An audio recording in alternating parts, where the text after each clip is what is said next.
All right. Welcome, everybody, to another edition of the Bluegrass Poker Podcast. I'm your host, Blythe Dahlem, and today joining me is the one and only Marcel Ardans, better known as Lessons with Marcel on YouTube. Go ahead and check him out, whether you're a seasoned bluegrass musician or a total newbie. And I'm very excited to talk to him today. It's a little change of pace from the normal poker player interviews that I usually have. Welcome, Marcel, to the podcast. Hey man, happy to be here.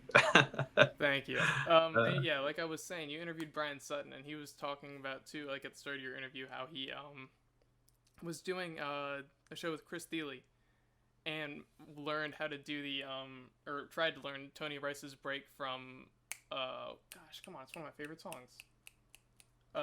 Yeah, man, it was Old Home Place. Yeah. Yeah. I know. I need to go learn that break too, but it's probably just like super crazy to hear that a guy like Brian Sutton was watching your videos for instruction. I can only imagine. Yeah, that was a really weird thing, and also that happened right before the interview started. So we were just casually talking beforehand for maybe 10 minutes, and he told that story. So when I went to put the video up, I was like, man, I gotta include that. That's just the weirdest thing. I gotta put that in. And when you watch the interview, right after we have that conversation, there's like a title card, and then we interview. And that's what happened in real life. Like we had that little story, and I was like, great, now we start. And it was like a huge bunch of nerves after that. Yeah, I can imagine. I was at a jam this weekend too, and somebody told me like, "Man, your playing reminds me of Brian Sutton's," and I was like, "That's the highest compliment anyone's ever given me." I don't think I am that good at playing bluegrass guitar, but thank you. That's funny, man. Yeah. Anyways, so let's go ahead and talk about music. Well, you started out as a bluegrass musician. I believe you started playing. When did you start playing bluegrass? Well, I didn't start playing bluegrass until I was much older. So I say much older, but that's because all the bluegrass musicians start when they're 8 years old, right? Yeah. But I didn't start playing bluegrass until 19, 20. And that's when I got really entrenched in the whole tradition and was essentially playing catch up. Mm-hmm. Yeah. It's about the same for me. I just started playing this last like a year and a half ago. So yeah, I totally relate. And before that, I remember you saying you used to take drum lessons in one of the videos I was watching, where you were talking about drumming along to "Throw Away Your Television" by the Red Hot Chili Peppers. So were you listening to like a lot of like rock kind of music like that too, or you still do, I guess? Yeah, definitely. My family really didn't listen to any bluegrass, Mm-hmm. so I was listening to what everyone else was listening to. I listened to a lot of Red Hot Chili Peppers. I listened to a lot of the Strokes. I listened to like the Get Up Kids. There was a lot of like punk and like rock and all of that I really loved. And I played in bands like that. I played rhythm guitar in pop bands in high school, and it wasn't until much later that I got interested in lead guitar or anything. That was all through bluegrass. Yeah. I I'm drawing parallels right now between you and I. Like that was kind of like the same path for me. I was really into Green Day, I guess, when I started playing, and I was like, all right, I want to learn Holiday. Let's go. And then now I'm like, all right, we got another song about a train. I'm here for it. Yeah, And exactly, man. it's a lot of fun. So you started playing a lot of this punk rock, and then you eventually found bluegrass. So what made you like take the leap to just, I guess, pursue playing like teaching bluegrass music full time, teaching guitar lessons and making YouTube content? Well, bluegrass was kind of a logical conclusion because my family, we had a farm. My father, grows flowers for a living. He's retired now, but we, I mean, that's what our life was. We essentially lived a farm life for the first 10 or so years of my life. And so later on in life, when I found bluegrass music and all the songs are about, oh, we miss the old home. I want to go back to the farm. I want to go back to this, whatever it is. Bluegrass kind of being a city music. It's about people that moved to the city for work and now miss the way it used to be. It's not about people currently actively living that life. That I immediately related to it. I was like, man, I love this music. I really grass. And as I started playing bluegrass more and more, and started being in a lot of bands, people would ask me to, run events, that kind of thing. There eventually came a couple of people that were like, "Hey, you should give me a lesson. You should teach me how to do this. You should teach me how to do that." And that's what I wanted to be. I wanted to be a music teacher. So that didn't pan out, but eventually everyone started asking me for lessons, and I kind of got to do what I always wanted to do. Yeah. Yeah. Well, I mean, never say never. You could always still become like a music teacher somewhere. You know, my guitar teacher teaches at Denison University where I go to school. Like he really just taught like mainly private lessons before he started teaching there. So Is it Adam? Adam yeah, that runs your brother? yeah, you Yeah. know Adam. Um, no, and I'm trying to remember if we've ever talked one on one.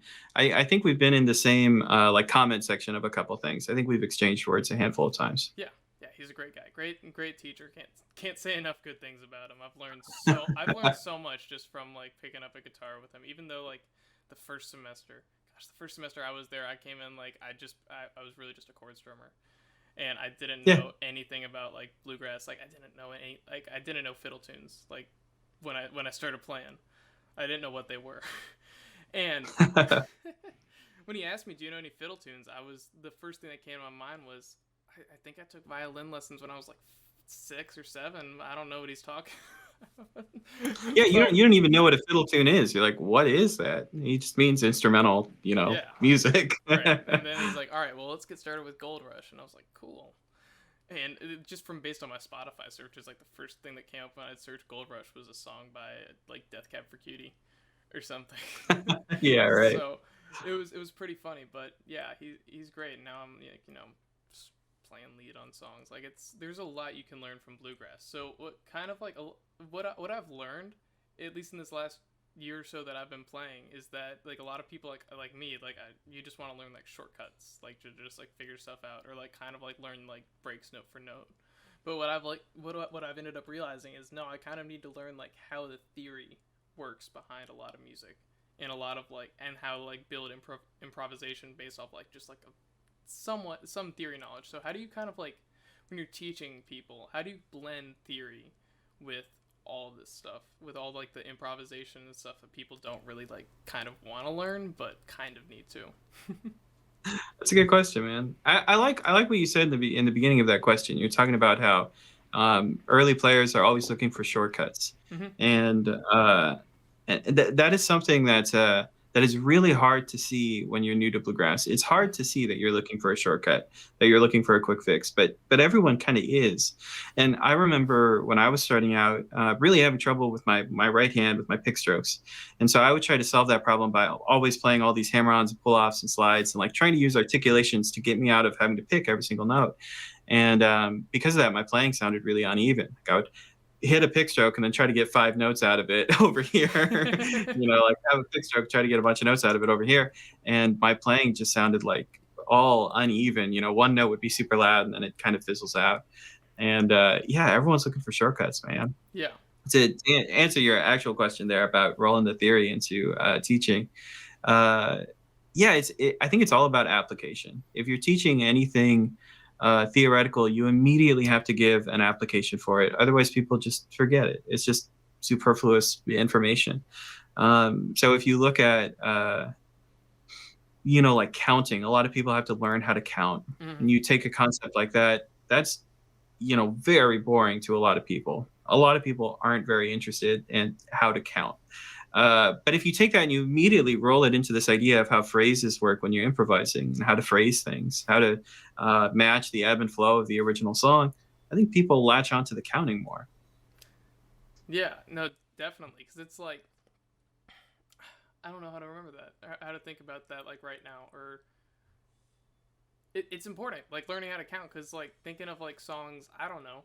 I also play banjo a little bit besides the guitar, and being able to play in time is Yeah. maybe the most difficult part of playing the banjo, because sure you can like do the rolls, but they can just sound like a mess if you're not playing them in time. So that probably was the most important thing for me learning in time, like how to play in time. Just thinking, okay, we've got all these eighth notes right here that are going into this roll, into this measure, and I've got this many measures that I have to fit in here. So Yeah, exactly.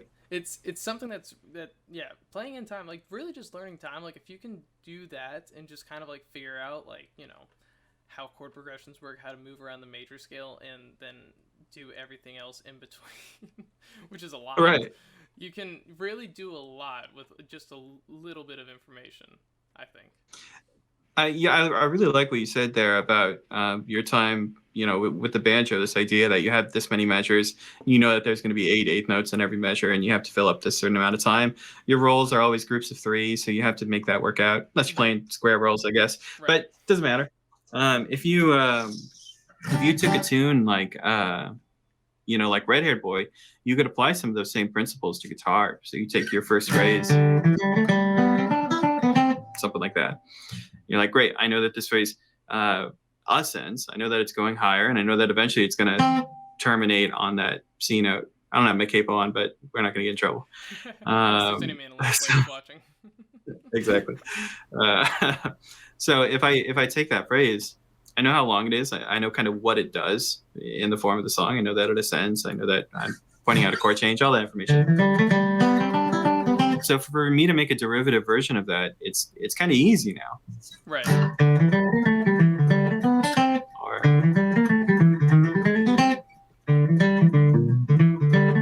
there could be lots of different ways you can put that phrase together now, and all of them feel like they're still doing the same thing for the song. And really the basis of that is that I know how long the phrase is supposed to be. Yeah, exactly. I mean, here, I'll grab my guitar too. So I have it capoed right now just because I was playing a tune beforehand, but let me angle my camera. Yeah, man. I was just playing, like, the Beaumont Rag is probably one of my favorite tunes, and like as I was learning it, like, I need to fix this angle so you can see it better. But as I was learning like the B part or whatever, it was oh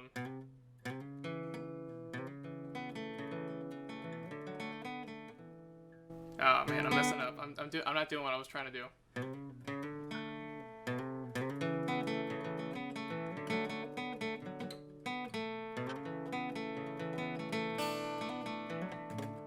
Just stuff like that, and you can just kind of in that like little part where it pauses, like the rhythm pauses, you can kind of do whatever before you get back there, and it's just kind of like making sure you can fit all those notes in time. And when I was like first learning it, I could not get the cross picking down, like at all. And I was watching everybody playing it, and I watched the video of David Greer playing it, and he was like, and I switched up the B part a little bit because I thought it was kind of boring, and I was like, all right, thanks, David. But I mean, he was like, yeah, once you play it enough, I guess you're right. And then I kind of like learned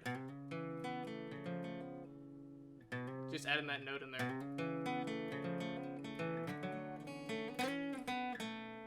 That was a little thing I learned from the Trey Hensley thing. Yeah. I don't know, but it was just kind of like stuff that like I was like, I can move out of this like a little bit. It doesn't have to be so rigid with the cross picking. It doesn't have to just be like all those notes exactly there. Like I have those amount of notes to play, and it just kind of has to be around the chord change. Yeah, in phrases like that too, there's so many different ways you can put it together, because it's not even about the notes themselves. It's more about this rhythmic figure like you're talking about. Yeah. If you're playing the real straight cross picking.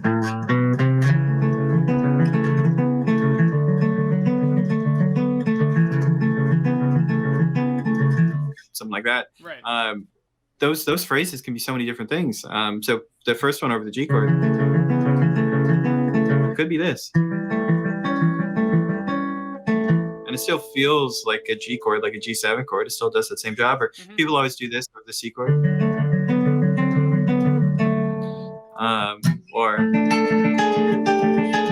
something Doc Watson does. Yeah. There's lots of choices, but because they follow the same groove thing and they honor the chords, kind of doesn't matter. It's exactly what we're talking about. Exactly. Or like one of my favorite things I learned like was Norman Blake's Salt Creek, or I think it's Salt River on his record, where you go instead of doing like the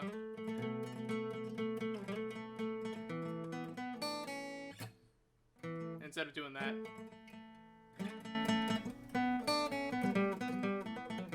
he does a little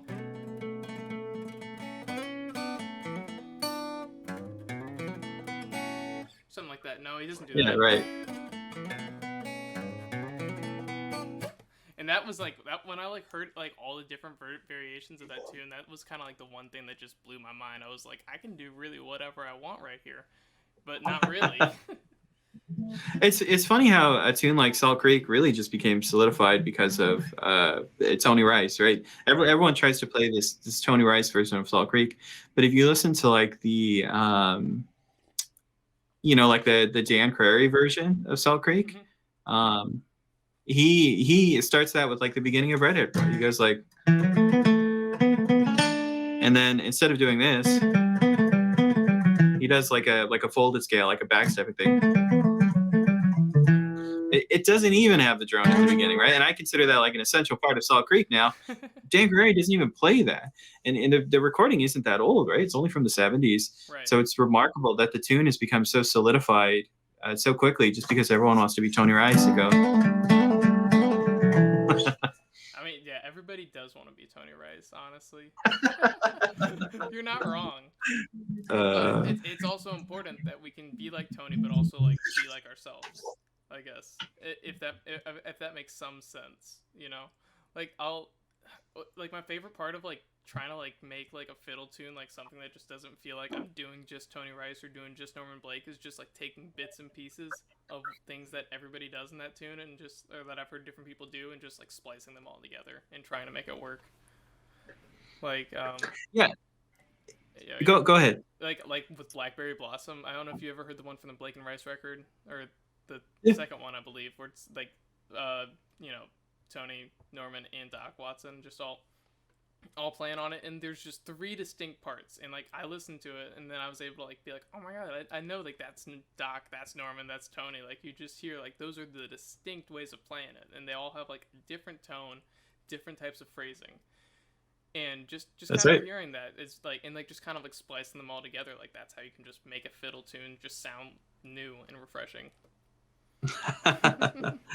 Yeah, you definitely can, man. I like to think about it almost like everything's been done before, right? There's only so many combinations, but where you differentiate yourself is in the construction, right? Mm-hmm. So, yeah. Kind of like, someone has built a home before, but you can go in and you can decide where you want all the rooms to be and whether you want it to be more craftsman or more modern or more whatever, right? You get to pick all of the fixtures and the layout. And it's the same way in your break. Everything's been done before. Like you're probably going to play a lot of stuff that someone has already done, but you get to go in and construct it. You get to like craft all of the different parts. And so even if some of it is derivative, at least the thing as a whole is unique. Right. And you were talking, I was listening to another thing you said where you in the Ask Me Anything video where you were talking about the Tony Rice videos you've done and how a lot of his solos kind of run together. I mean, even though we all love him, like I understand where you're coming from, but do you want to elaborate a little bit more on that? Yeah, and it's a specific kind of solo that he does that kind of runs together for me. Mm-hmm. And so there's certain ones that stand out. For instance, Blue Ridge Cabin Home stands out because it's the first track on the first Bluegrass album band record. So like I've heard that one over and over again. I know what that one sounds like. But that break is kind of an example of what I'm talking about. Like Your Love Is Like a Flower compared to Blue Ridge Cabin Home. Like those breaks are like full of a lot of the same stuff. Or Devil in Disguise, You're Fixed by Camera, or like a lot of these songs, Tony's using the same language over and over again. And I won't say that it's not worth transcribing. I think it's worth transcribing and learning, but it's a lot of the same stuff over and over again. Right. If you look at other Tony Rice breaks, you find more unique stuff like Old Train. Like that's a very unique break. Or Blue Railroad Train.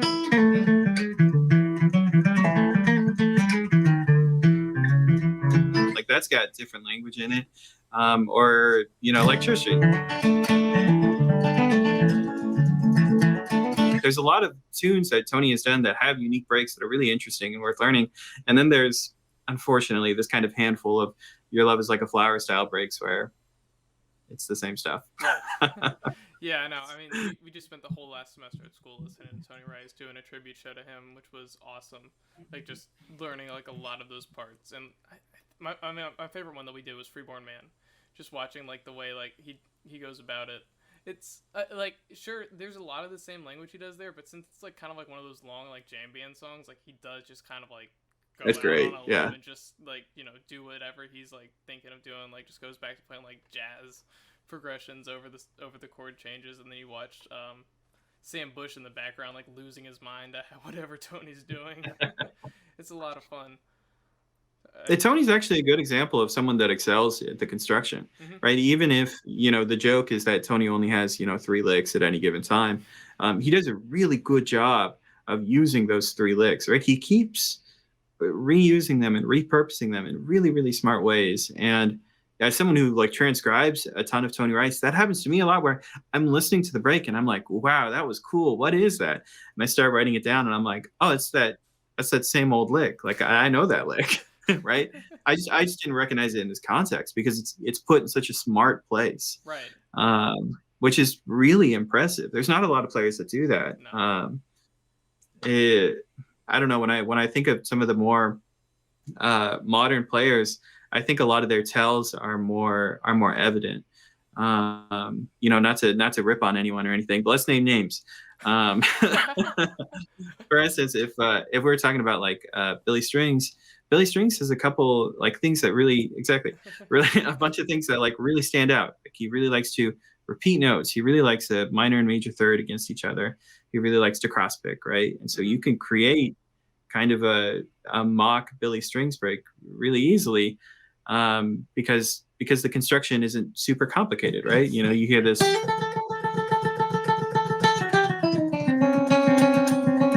Right. There's like these certain things that he does a lot. This one being probably the most abused. Whereas when Tony does that with his 3 licks in the same way, he just puts them in smart places you don't expect. Mm-hmm. Yeah. Have you listened to, or have you seen Billy Strings much live? I'm just curious. I haven't. I mean, I've seen like a lot of live footage, but I've never like been there. Oh, really? It is a show. It's great. He's been doing a whole bunch of like new stuff lately on the road. And I will say that like it's cool. Like I hear what you're talking about. He does a lot of those same things and a lot of those standard tunes, and he's also like just doing like everything he can like as he's getting better to like branch out of that. And cool stuff. I'm not like dissing him at all, and not like claiming that you are here, but like no, it's like those things are like unique to Billy Strings, and it sounds awesome every single time he plays them. But it's right, like, you hear that sound and you're like, it's Billy. That's what I know you're saying. If you listen to some of his earlier recordings, I think it's much more like egregious. I know that everyone loves like the living room version of Dust in a Baggie, but basically every single one of those breaks is the same, right? There's a video of him playing like Man of Constant Sorrow in like a restaurant. It's kind of the same situation. It's like, oh, these are the only licks that like young Billy Strings knew. When you listen to his playing now, especially the like newer stuff, he does a lot of way different stuff, right? Which makes me happy. I'm like, good. Like I want to hear what you sound like. I don't want to hear those same licks over and over again. Oh yeah, I mean like even with I don't know, you listen to Billy Failing too, plays banjo for him. He like if you listen to the stuff from like Turmoil and Tinfoil versus now when he's playing live, like it's just like a totally different banjo player. In my opinion. Like it's totally, but it's just that's just a natural thing for like you get better as you play more and as you grow more. Like it's amazing. He's done. If anybody hasn't checked out his new stuff, honestly, it's awesome. I saw him like a few weeks ago. No, I don't get paid to say this, by the way. I saw him a few weeks ago down at the waterfront in Louisville, where I live, and he was like he was playing like a new song that were lyrics that were given to him by Robert Hunter. The lyricist for the Grateful Dead, and Bill Kreutzmann gave them to him, and he put these lyrics together, and he's like, lyrics together to music, and he's like, all right, we're gonna try it out here for y'all. And I was like kind of like lost like my mind, I guess, essentially just hearing these words to a song and like just watching these like long breaks go off with that. And he does it like they do these jams so well. Like even at the other show I saw this week, he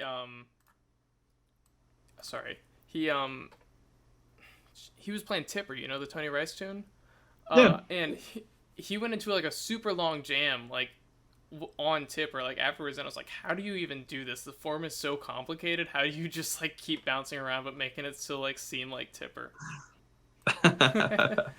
Anyways, I digress. That is one cool thing that a lot of modern people are doing in bluegrass, and I think it's worth pointing out that everyone is kind of playing a yes and game with bluegrass, right? So people like Molly Tuttle that are bringing in a lot of like pop aesthetic to bluegrass, and she's pushing the genre in a certain way, or like Sierra Hull is pushing the genre in a certain way. Sierra Hull is very like experimental. That whole album that was just mandolin and upright bass, awesome, killer stuff.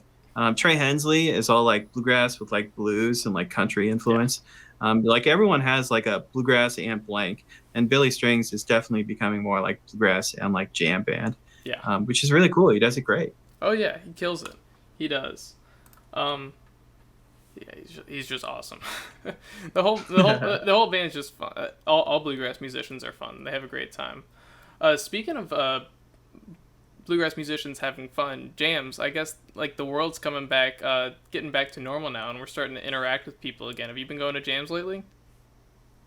I haven't gone to any jams, but there is a weekly gig here in Raleigh. I live right outside of Raleigh, North Carolina. Yeah. But there's a weekly gig that we play. It's called Beer and Banjos, and it's essentially a lot of like old embittered A-teamers that are no longer on the road. It's kind of a dramatic way to say it. No, there's a banjo player named Hank Smith. He's wonderful. I know that he's won an IBMA award in the past. Really? Yeah, he's a great player. His band is Hank Patty and the Current. Definitely worth checking out.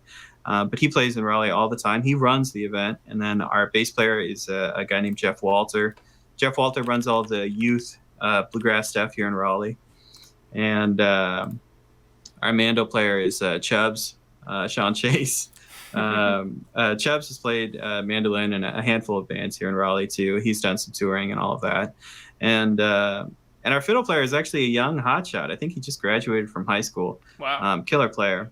But yeah, and I'm their guitar player, and we have this gig called Beer and Banjos where we show up and we're the opening act for for whatever traveling band is coming through. We do that every single week on Tuesday of all nights.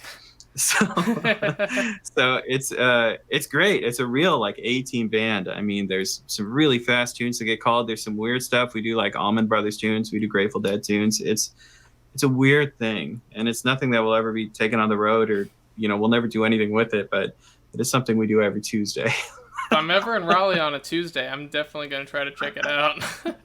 Yeah.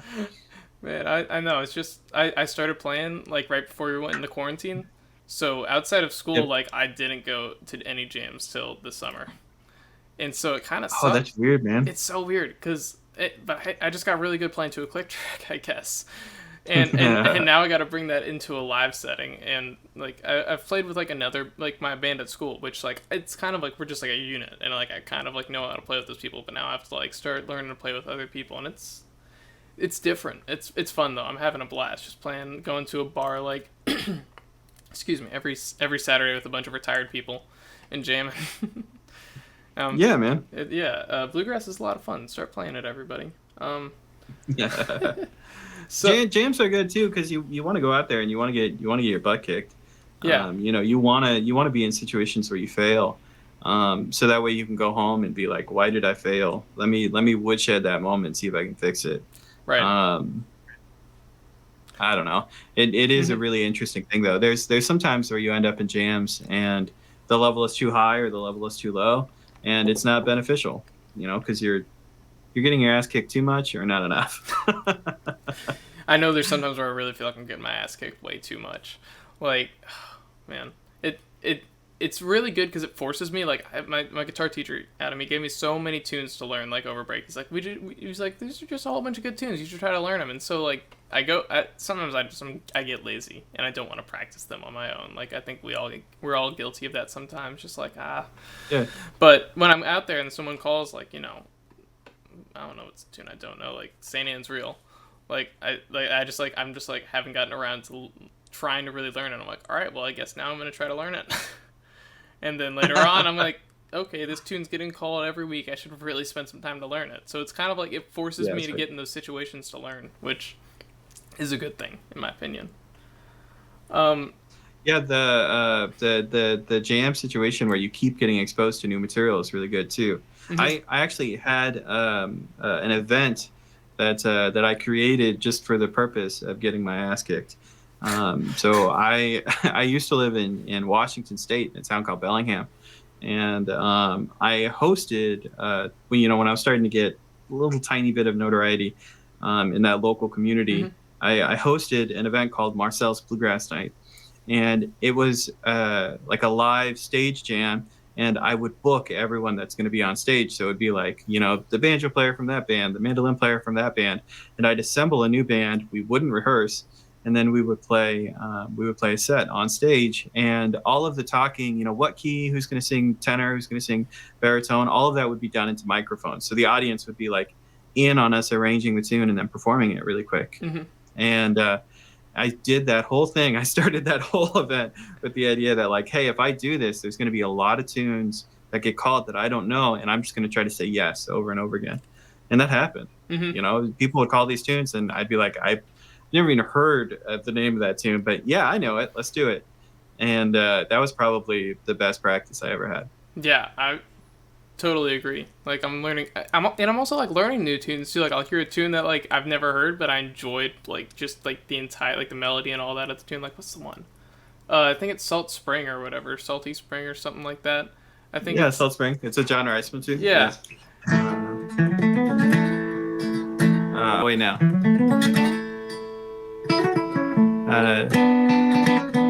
Yeah, you got it.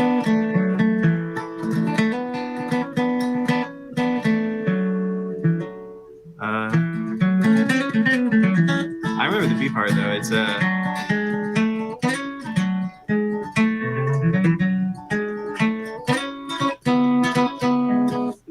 tune like that is. I'm not sure that's anything that I ever actually sat down and learned. I think that's just something that I've heard in jams. Like eventually you osmosis up the tune. Right. You just have to like absorb everything you can about it, and then you just watch. I don't know if you're there with other guitar players. At least you can just watch their mapping for it and figure out where you need to go. Which works sometimes, or a lot of the time, at least for me, because there's always more than one guitar player at the open jams. That's right. Yeah. Let me think. So you've tabbed out a lot of solos, and we've kind of talked a little bit about like improvisation, but and there's a lot of value in like looking at tabs for solos. But when you're ever like working on stuff like for personal stuff, like let's say like you're playing in a band somewhere, and this guy's got like all these original songs that you're working on, do you like try to like tab out like a solo, like where you need to go, like note for note sometimes, or do you really just go full improv? No. No, I almost never do. There have been times when I'm playing with with singer-songwriters and stuff like that. Maybe I'll write a specific part that happens under the chorus or under the verse or something like Right. that. I'll try to write something smart that makes sense. And maybe I might jot that down in a notebook to remember it. But yeah, writing down solos I think is taking away from the danger, the fun aspect for the audience, right? If the audience knows that anything could happen and that it's happening in the moment on the fly, then there's like a game. There's a danger that they're in on, and there's a sense of excitement that goes away as soon as you know that something's rehearsed. Mm-hmm. I remember the first time that I saw Special Consensus, Special C. They do like the best version of Carolina and the Pines. Like their version of Carolina and the Pines is Carolina and the Pines. And I remember seeing that live, and the guitar player started his guitar solo, and he started with the guitar solo from the record. The first 5 notes or whatever. And I remember being like, oh yeah, and then being like, oh no. Like I was excited. I was like, oh yeah, that's what it is on the record. And then I was like, but I've heard the record, why aren't you doing something new? And he did. He improvised the back half of the solo. Right. So I think he was trying to like play both sides of the field. Like the people that wanted to hear the record got to hear some of it. The people that wanted improvising got a little bit of it. But I think that's when it like really clicked for me. I was like, oh, maybe I don't want to hear the record when it's live. Yeah, I know. Like it's so tough. Like especially listening. Like I love Red Hot Chili Peppers too. And one of my favorite songs by them is Wet Sand. If you're familiar with that one, like the Frusciante solo at the end of that's just awesome. But I've watched like videos of it live, and it's like he's playing the same exact solo. Really, there's not much difference there. And so it's kind of like I understand, like, I want to hear the record solo, but I also just want to hear what Frashante does, like, in an improv situation, because Especially it's a dude amazing. like that. Oh Yeah. yeah, Yeah. he's one of like the best Uh, guitar players just I've ever heard. it's a weird thing, man. It's a hard balance to strike, and I'm not saying that you can't have arranged parts. Arranged parts can be very effective. Right. Once again, all roads lead to Tony Rice. If you were watching Tony Rice perform Church Street Blues or Old Train, yeah, I want to hear him do the album break. Yeah, I don't want to hear him improvise. Church Street Blues is perfect the way that he does it. That's it. But these other tunes, like, yeah, don't give me the album version. I don't want to hear the album version of Your Love Is Like a Flower. Improvise that. Yeah, or if he's just doing like How Mountain Girls Can Love, like, come on, you can just you can Exactly. do whatever. It's, you just kind of have like free license with all those tunes. But yeah, I know what you're saying. Like Old Train, like everybody just loves. It's perfect. It is. There was a small moment, just because you're asking if I've ever written something down. I do have a small story about that. Okay. There was the like the Lessons with Marcel theme song. It's this that little riff. That is an entire song, and it's on an album I put out in like 2019. And it's on Spotify, and the song is called Beggar Boy. And that solo from that record, I improvised that on the demo of that song, and the demo was a little bit too slow. It was maybe like 5 BPMs off of what it should be, and we finished tracking the whole thing, and I'm like, oh no, like this has to just be a demo version. This can't be like the record version because it's too slow. We need to redo the whole thing 5 BPMs faster. And so we did, and it got time for the solo, and I'm like playing, I'm improvising stuff, and I'm like, man, it's just not hitting. I was like, I want the solo that I improvised, on the other take.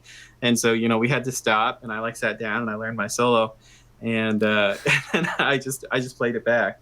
And since then, people have actually asked for it. I can play it for you. I think I still remember it. Yeah. But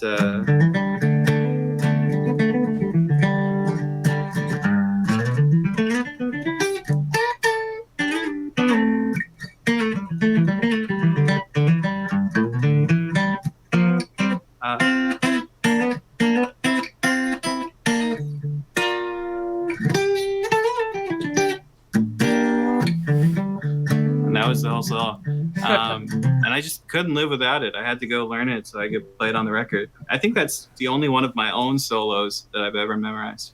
Really? That's funny. Yeah, I mean, I understand why you memorized it. It's an awesome solo. But gosh, why is my voice dead today? Yeah, no, that's crazy because I remember personally, like at the start, like I just kind of like had to.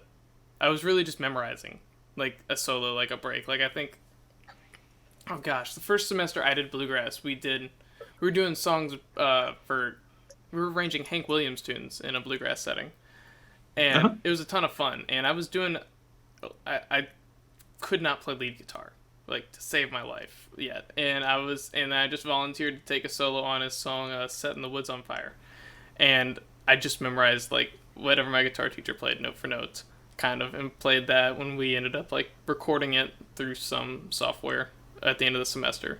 And the next semester, like I started out and I was playing a few more solos, and I was kind of figuring things out on my own, but I was still just kind of like playing the same notes. Like I think we played Freight Train, the Elizabeth Cotten tune, and I kind of just had like the same mapping. Oops, the strap got caught on my stand. It's just the same notes. It was like oh,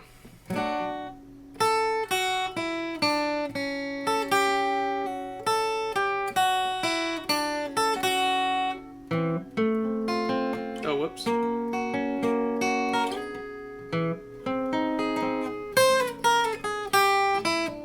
Whoops.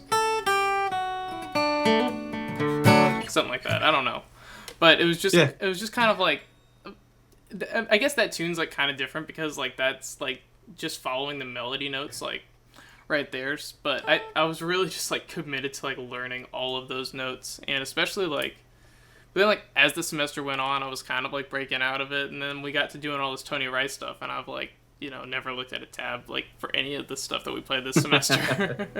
Right. So it's really crazy like just how you end up evolving there from kind of like sticking a tab and stuff like that. I don't know. When you're teaching somebody, I know like you post a lot of tabs on YouTube, and they're great from at least like whenever I'm stuck on something or like I want to like learn like just like different variations of tunes. Like I love just going there and just like figuring out things to do. But when you're teaching somebody who's new, like how much do you like encourage them to not rely on tabs?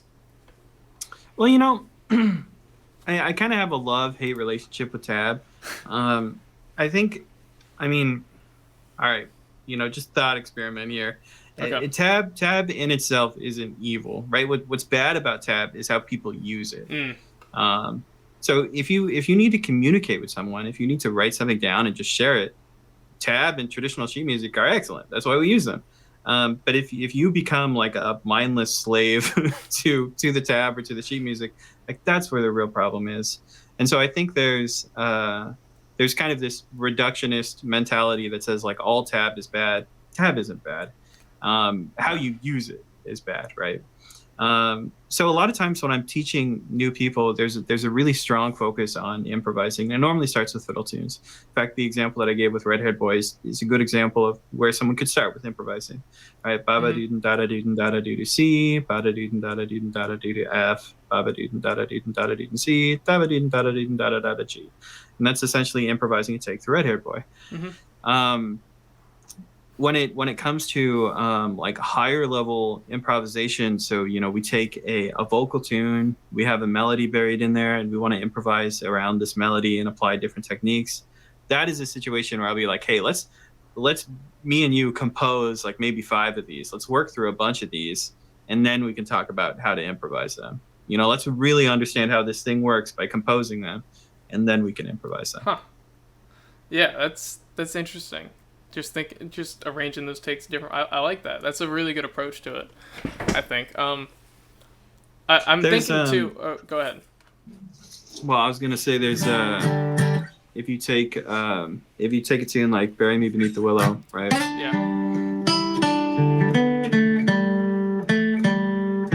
This is just your simple melody, right? Something like that would be the first half of the tune. So you take these concepts to apply to them. Maybe we pick like cross picking is something we're going to use. The Carter style, the idea of like the melody becoming the bass notes and the strum still happening in between. Maybe we'll have a little lick in there. Maybe we'll have double stops. Like you apply all these little concepts and you compose that.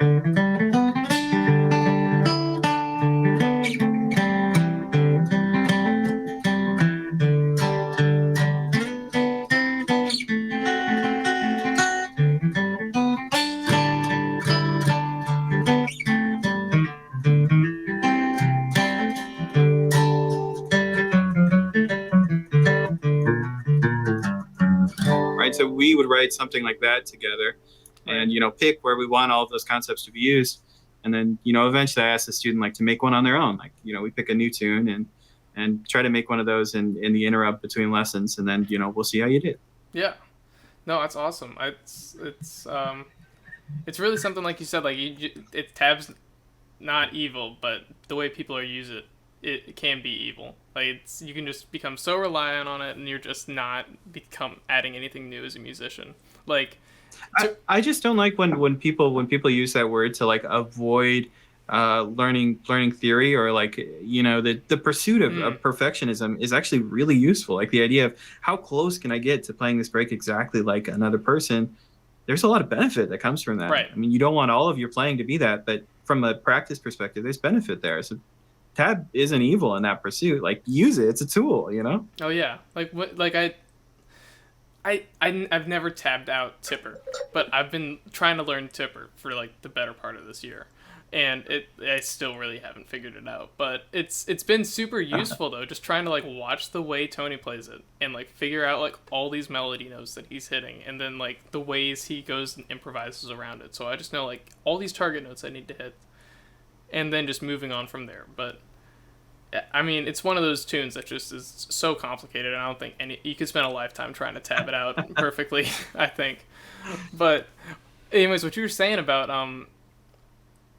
tabs being evil, it's something that like relates to poker too, which is just the other part of my life where Yeah, we have this I'll try to explain this for you as best as I can without like getting in too deep into the poker like the game theory, I guess. yeah, But we have these things called solvers, which are basically just uh, computer programs that you give different inputs to, and it will create like a perfect like equilibrium strategy, right? Like, if I use yeah. a lot of game theory terms a lot, and sometimes people have no idea what I'm talking about, so I just have to triple That's check cool. I'm with sometimes. you. And anyways, it'll create like a so-called perfect strategy. It's really just like unexploitable, and it's like two robots like playing each other essentially. And sometimes people Right. will like look at these solves and like they'll look at a hand that they played and they'll be like, oh look, it's doing this 100% of the time. Like that means I played the hand perfectly. Or and just like look at like how their hand's playing and just be like that's it, we did it. And they're like, no, you're not, you didn't learn anything there, you just kind of like justified yourself, or you learned like that you fucked up or something like that. Yeah, But in reality, you're not learning anything. You're just kind of like, all right, robot said do this, so I'm gonna do this. You're never like trying to like make anything creative out of it. So there's like a lot of I've drawn so many parallels between music and poker. Like yeah. it's not. It's kind of weird. So many people like don't understand what I'm saying when I start drawing them, but I hope you get what I'm saying. Well, I do, and hopefully, I mean, in the case of these different tools, the idea is that you take the information that they're giving you, and you try to see all parts of that. Mm-hmm. When I'm reading tab, I'm thinking about no names, I'm thinking about rhythms, I'm thinking about counts, I'm thinking about pick strokes, I'm thinking about so many things that maybe the tab is giving me that information, maybe it's not, and I'm trying to understand all of that as I play it. It's not as simple as me looking at it and like monkey see, monkey do. That's the bad thing, right? And that's Yeah, what you're saying too, yeah, right? When someone uses this tool to play the robot's perfect game, the hope is that they're also understanding why they're picking those choices, and they're seeing, they're seeing the matrix, just yeah. like Cypher.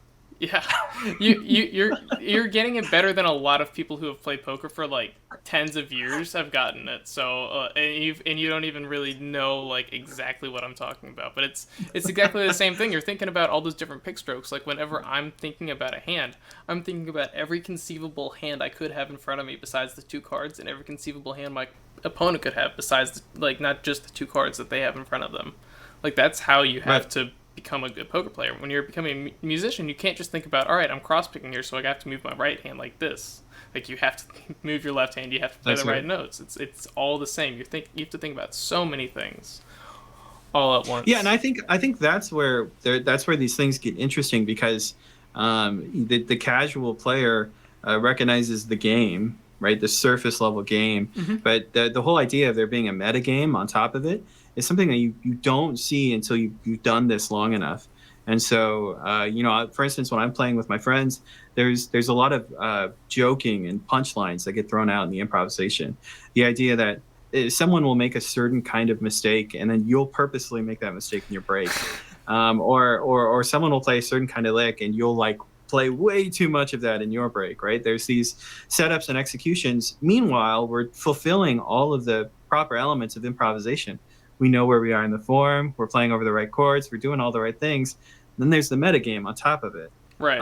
and you have to be at a certain level to participate in that metagame, right? Mm-hmm.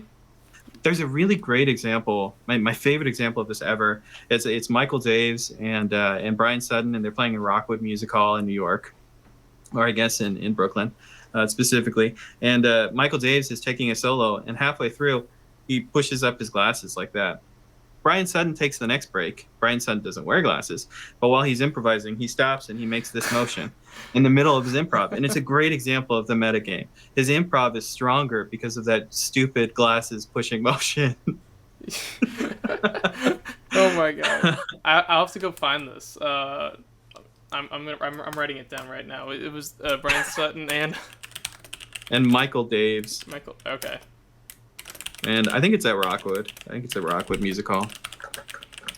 I'm gonna go find that later. Cause I love watching those things. I was watching him and Billy Strings at the station and too, and he said the same thing in his interview. Like, it's always like kind of like the yes and thing, where he's like looking at something that they'll do, like to close, like he said, like the end of Salt Creek, and like he'll kind of like start his lick like going into that kind of thing, like just like repeating that phrase, and he doesn't just say it, like he practices what he preaches. He does that when you see him play, and you're like, this guy gets it all the time. Like, I think what I noticed him and Billy playing the Beaumont Rag, like, again, one of my favorite tunes, just like I finished the B part, and Billy like always does like the Doc Watson, like, and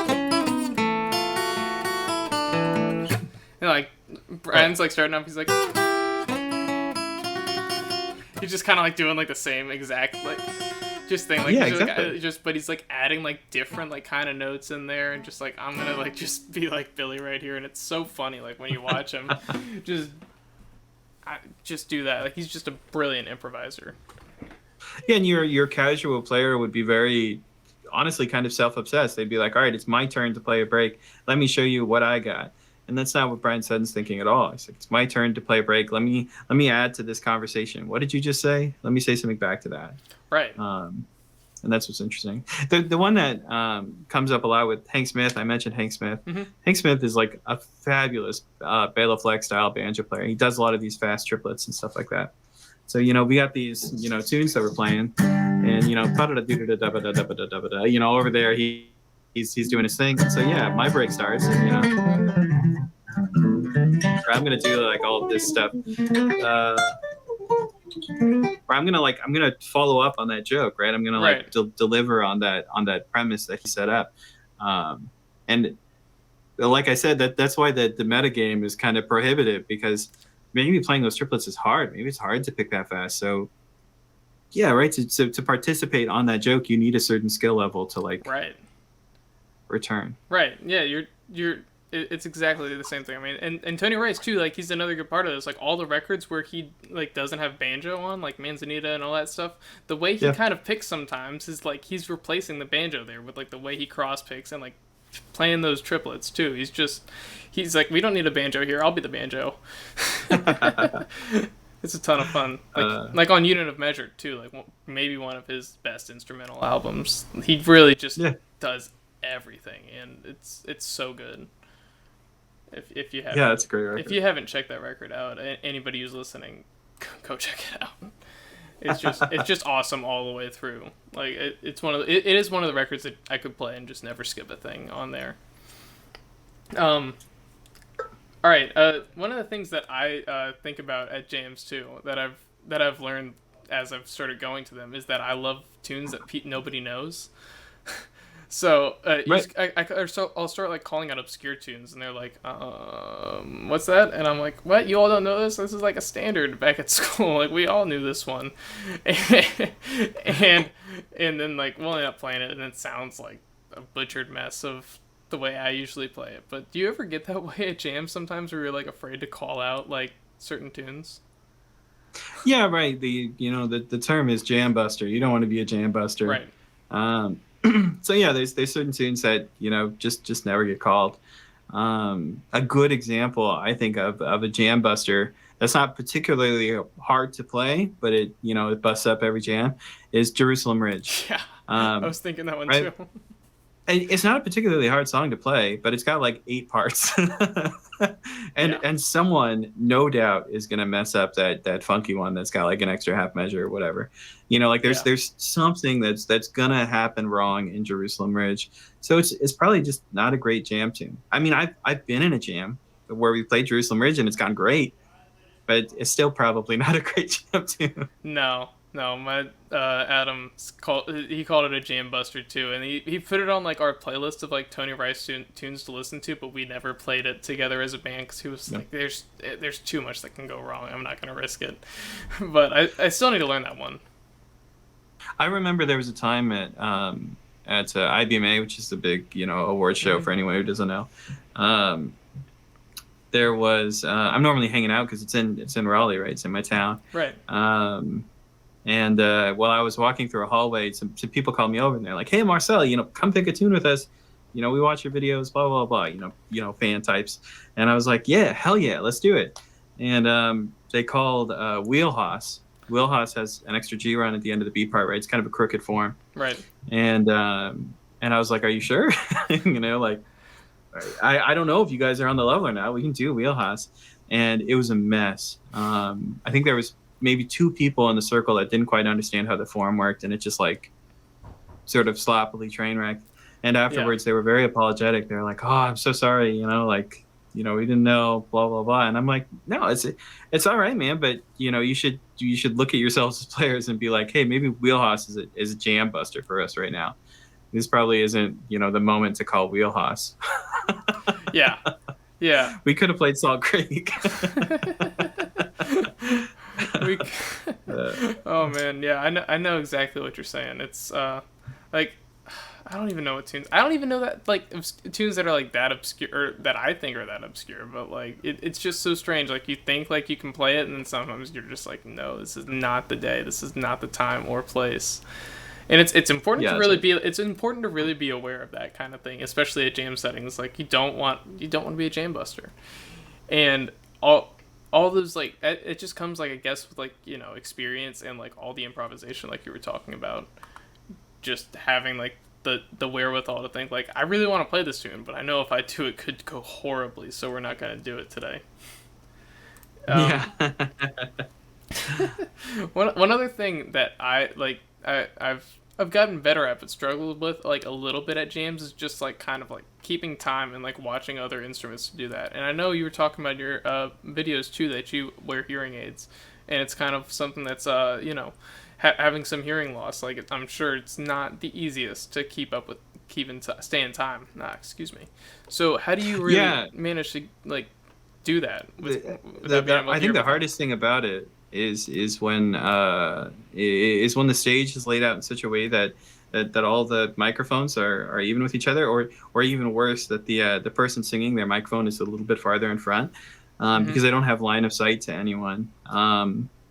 And it's kind of dual duty between the hearing loss and how hearing aids work. Right. Since hearing aids kind of amplify everything, and how it does that is with compression. And my voice happens to be loud. I'm singing, and it's the closest thing to my hearing aids. A lot of times when I'm singing, the only thing I can hear is my voice. So I'm not really catching a lot of my own guitar or any of the other instruments around me. And so if you ever see me perform live, you'll see that I, a lot of times when I'm singing, I try to keep line of sight with someone to at least visually make sure that I'm in time. And then, that I'm in tune singing just on a hope and a prayer. But it's a weird situation. And I can certainly hear the difference when I take my hearing aids out. Of course, my hearing is significantly diminished. I can't hear as well, but the compression is gone. And I can, the ratio between my guitar and voice is different because the hearing aid hasn't crunched it. It's a weird situation. I hate it. I can only imagine. Yeah, I mean, I've struggled like when I'm singing, like to just hear my own guitar, and I don't think I have any hearing loss, but I don't have any hearing loss, and it's just one more thing you have to overcome. But I'm sure it makes you like just that much better of a guitar player at the end of the day. Yeah, no, I don't know if it's had any serious influence on my playing. Maybe in some way it influenced my interest in music, because I didn't get hearing aids until I was 6 years old. So I spent the first 6 years of my life just wandering around deaf, and that's deaf with a lowercase d. I don't want to get in trouble. In my first 6 years of life, my mother would call me from the other room, and I couldn't hear her. Wow. I remember when I first got my hearing aids, I told my mom that I could hear birds. So apparently I didn't hear birds till I was 6 years old. There's like lots of weird things. So I bet when I was 6 years old that music was very exciting as soon as I got my hearing aids, but I don't recall. Yeah, I know my grandmother had a similar story where when she like first got glasses or whatever, and she was like able to be like, "Oh my God, I can read the sign across the street," and they were like, "You couldn't before." Yeah. And they're like, it's some giant billboard or whatever that like is large font. She's like, "Yeah, I can read it now." And they were like, "Oh, wow, we waited way too long for this." That's funny. Yeah. There is actually there is a small phenomena that I can experience, and what's it called? I can't think of what this thing is called, but if you have two pitches happening, like two people singing, for instance, sometimes you can hear a phantom third pitch. You can hear an overtone that's created by the two people singing, Huh. and it's like a musical hallucination. Um, and I remember the first time someone told me about it, I was actually in choir. I was singing in a choir, and the director was saying, "Hey, this is the perfect moment for this sort of illusion to happen. If we can all get really in tune, you guys will be able to hear that sort of that extra note that no one is singing." And we did it, and everyone in the choir experienced it, but I didn't. And I was like, why can't I hear that? And so I just kind of forgot about it. And years later, Adam Neely made a video about it.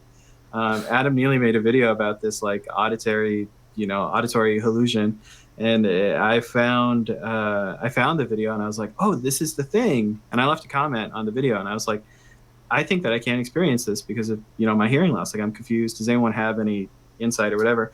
And Adam Neely responded to me, and he was like, actually, this is a way that they can test for hearing loss in children. Blah blah blah blah. He actually knew something about that, Huh. and it's normal for me to not be able to experience it. But I think of all tiny things that I missed out on, I think that's the only Yeah. one that I can even articulate. Yeah. Man, that's I'm gonna have to look that up now. You're giving me a lot of great Yeah. things to look up after this, and I'm very excited. I'm very excited to do it. Every time I talk to somebody, whether it's a poker player or a musician, like I just get excited to keep on doing that thing right afterwards. We've talked a little bit about poker, but have you ever played poker? Do you enjoy playing? Or you just like kind of like if a buddy's like, hey, come over, we're gonna drink some beer and play like a few hands of poker. You're like, all right, I'm in. Yeah, I'm pretty casual. Yeah. My family used to play poker. We used to have a poker night that was just like penny poker, Right. And we used to sit on the back porch and play, for hours. But I was young. You bluff every hand, and you hope for the best. 'Cause you're like 12. Right. That's probably about the end of my poker experience, unfortunately. Yeah. Well, yeah, poker's kind of like how I end up paying the bills, because it's like the one joke we have at like the bluegrass jams I go to is it's one guy said it's so lucrative. There's tens of dollars in bluegrass. Yeah, that's right. Yeah. So going off of that, this is kind of a tough question, but you've gone and made yourself a successful career, I guess, playing bluegrass. So how does one really go about playing bluegrass and really kind of making a career out of it, making a name for yourself? Asking for a friend, I guess. Yeah, right. I should say that I have the what do they call it? They call it the survivorship bias. Mm-hmm. The idea that if you make it through, you think that you can give advice on the subject, but in reality, you might not know how you made it through. Let's begin with me saying that I have that. Because everything that I did in my business were all things that other people just asked of me. So people always ask me if I had some kind of like grand scheme, some master plan, and I just kind of did whatever anyone asked for. So for instance, people initially asked me for lessons, and so I was like, oh, maybe I could have a lessons business. So I taught lessons in my spare bedroom, and then eventually I got an email from a kid in North Carolina. He was like 17, and he was like, hey, would you ever do a Skype lesson? It's like, yeah, I could do that. And of course, around then someone was like, you should make a YouTube video. So I made a YouTube video. It did well, like all of this is just, it's really accidental. At some point I got an email and someone was like, hey, can you transcribe this for me? I'll pay you money. And I was like, oh, that could be a part of the business, or someone asked me like, do you have t-shirts? And I was like, no, but I could probably make one. And that's like why I made the first t-shirt. There's the live streams, like every aspect of my business is just because someone asked, do you do that? Or are you planning to do that? And I just said yes. Which means that at times I've had a lot on my plate, and at times I've had to let things go where I'm like, hey, this was a good suggestion and I enjoyed doing it, but it doesn't make sense anymore. But all of the good things that I found out of Lessons with Marcel were not my idea, which is like the worst advice I can give you, but it's true. Um, maybe a smart way to say it is that you have to look at the market and what the market is asking for. Right. So a lot of these people start out by playing bluegrass, and they're like, great, so I'm going to figure out what I'm going to do. I'm going to get some local notoriety, and since we're popular in Baltimore, we're going to go to Chicago where no one knows who we are, and we're going to play for $50, and we're going to be in debt. We're going to go to another city where no one knows who we are, and then eventually we're going to go back to Baltimore, and we're going to break up.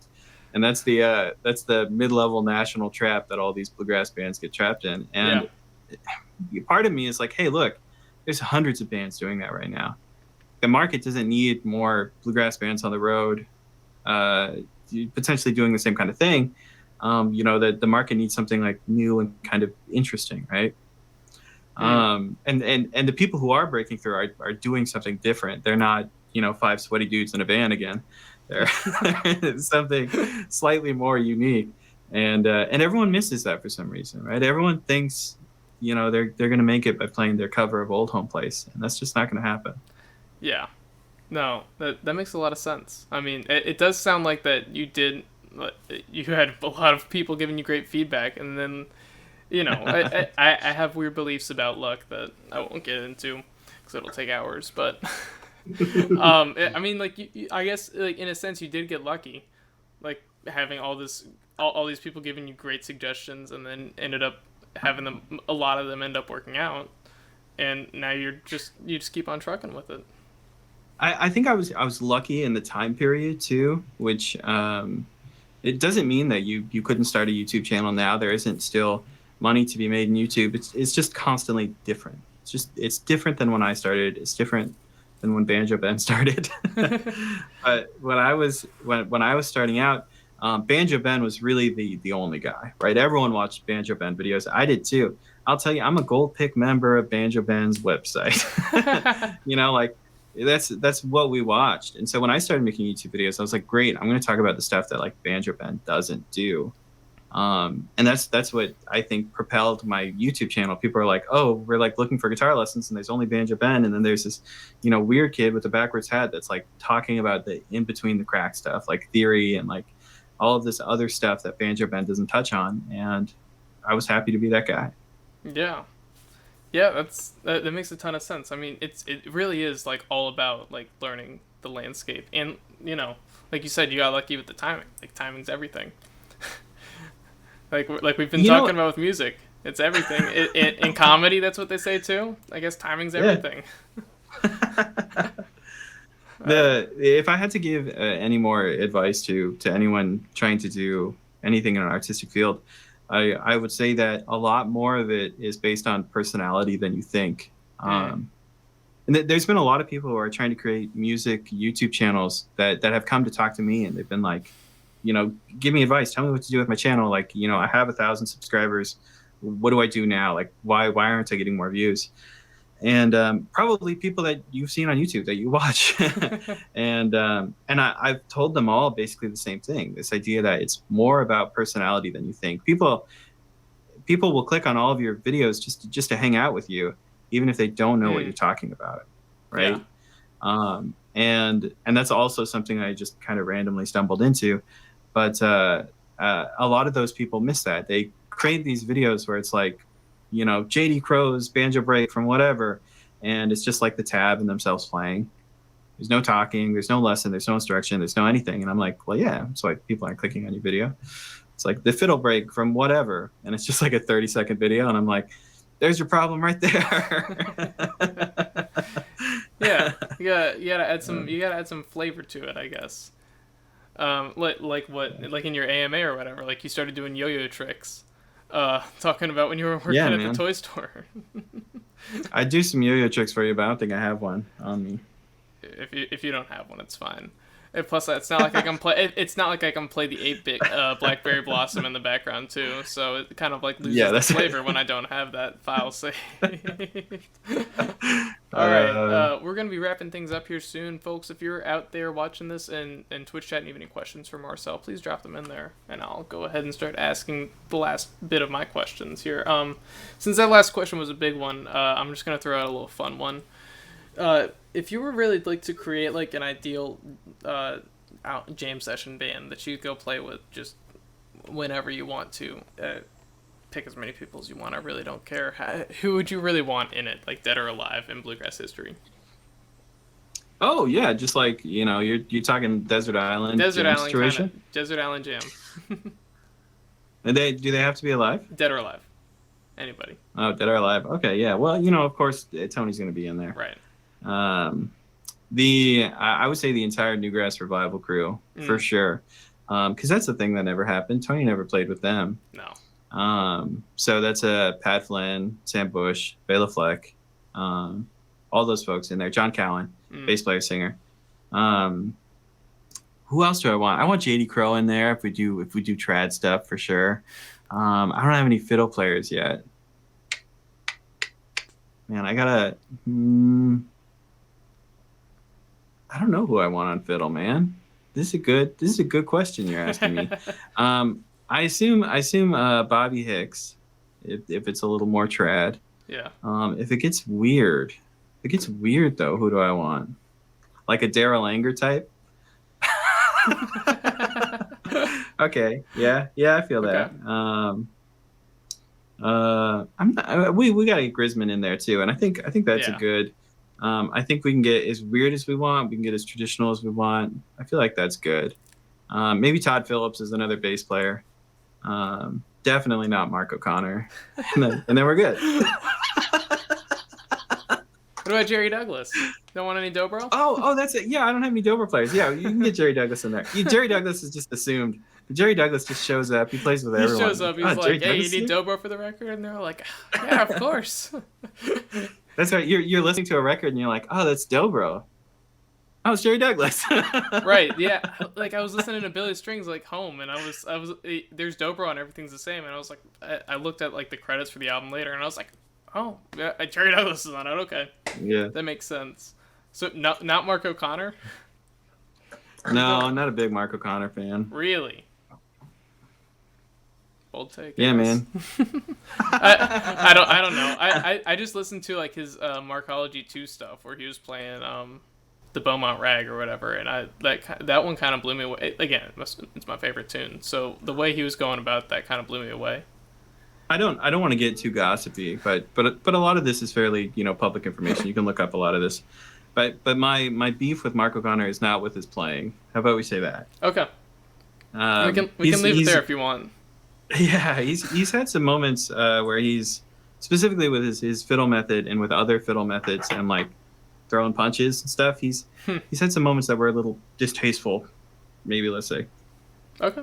We can leave it there so we don't get you sound bites and then like have Mark O'Connor just like rage tweeting you. He would. Anyway. Oh my lord. All right. It doesn't look like many people have dropped anything in the chat to ask you. So I mean, I guess you do live streams all the time.